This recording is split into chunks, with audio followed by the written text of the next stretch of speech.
Well, one of the truths was that I was a survivor of domestic violence. And yes, that's the truth. But I've actually been bothered by this all weekend because I really actually don't feel like telling the story. I really don't. But then the Lord is telling me that it might help somebody who's listening. So I'm going to tell maybe the shortest, easiest version, but with my personal testimony in it. So, care to hear a story?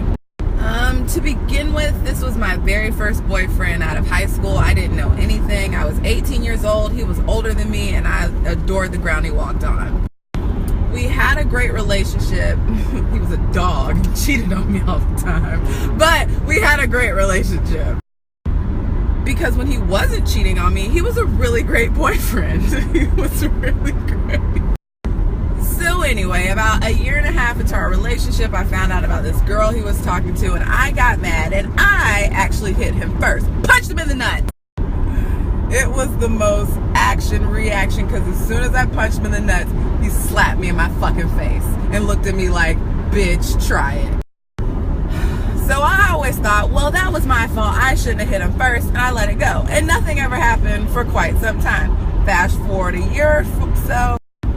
I'm sure it had to do with him cheating on me again, but we got into it again. But this time, the nigga grabbed me by my throat and threw me against the wall. And then afterwards, he was apologetic, said it would never happen again, and I believed him, and we moved on. So fast forward another few months or a year or so. Because one of the points I want to make is I wasn't some survivor of domestic abuse, like I woke up every day and got beat up. No, that's not what happened. Let's not be dramatic.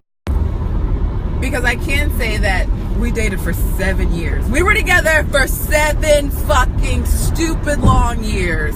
But that's not the point. The point I want to make, and how this is my personal testimony, is that the last time we got into it, at this time we were living together.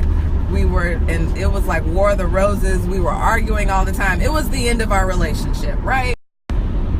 One day something set him off, and he went off. I was dragged around my apartment by my hair. I was kicked. It was terrible. I remember trying to scream loud enough so my neighbors would call the police, but no, nobody called. So it just went on. And the nigga bleached all my clothes and he left. I remember coming out of the bedroom, going in the closet, and seeing that he bleached all my clothes and just collapsing. It was so stupid. I packed up my pajamas. That's all I had left. I packed up my pajamas and went back to my dad's house and pulled into the garage.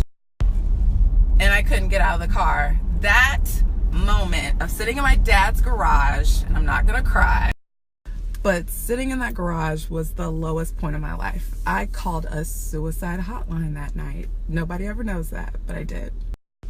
I said I wasn't going to cry because I'm fine. I'm fine. But anyways, I called the suicide hotline, and the woman just let me cry on the phone. I just cried.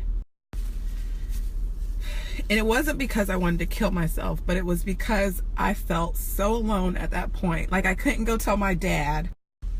That's one thing I couldn't do. I could not go in there and tell my dad that my boyfriend just beat me up, because we all know what would have happened. And also at the time, all my friends were sick of the shit, and they kind of were like, if you're going to keep doing that, do it by yourself. So I felt like I couldn't call my friends either. So it was just me and this white lady on the suicide hotline. And like I said, she let me cry, and then she talked to me, and her conversation really changed my life. Now, I can't repeat to you verbatim what she said because I don't really remember, but the gist of what she said was kind of like what I tell you guys. Like, if this is the life you're supposed to live, what do you have to do to make it a happy one? And the first thing I knew out of my mouth was I had to leave my boyfriend. And I did. And that was the last fight he and I ever got in. And that was actually the last fight I ever got in with the nigga, because I always say that the Lord takes you through things to learn things. Now, it shouldn't have taken me 7 years to learn to leave that in alone, but it did teach me a valuable lesson. That will never and has never happened again. And it will never happen again. It will never happen again. Like, going through that and coming out of that on the other side, I've gained so much respect for myself. Like, I have so much respect for myself that I would never allow another man to ever disrespect me. Like, ever. Like, even if you don't text me back, we're done. Going through that relationship taught me that I don't need anyone, that you only need the Lord, because at the end of the day, that is the only person who's there for you, and someone on the suicide hotline. So let's conclude this, because I've been sitting in the parking lot for a while. Ladies, respect yourself first. Once you respect yourself, take care of yourself, want nothing but the best for yourself, you would never let a man put their hands on you. You would never let a man verbally disrespect you, verbally abuse you, emotionally abuse you. You have so much respect for yourself that you wouldn't even hear it because you're talking crazy. So I scream it again. Love yourself first. You'll respect yourself first. And then those good vibes will come your way with another man who will respect you just the same. But that's enough, snappers. Y'all got me verklempt all outside of work and I need to go inside. But don't message me with sadness and sympathies. I've been delivered. I am so over that shit. Like I said, I honestly didn't want to tell the story because I'm sick of the story, but the Lord propelled me to share it, so I really hope it helps somebody. I gotta go.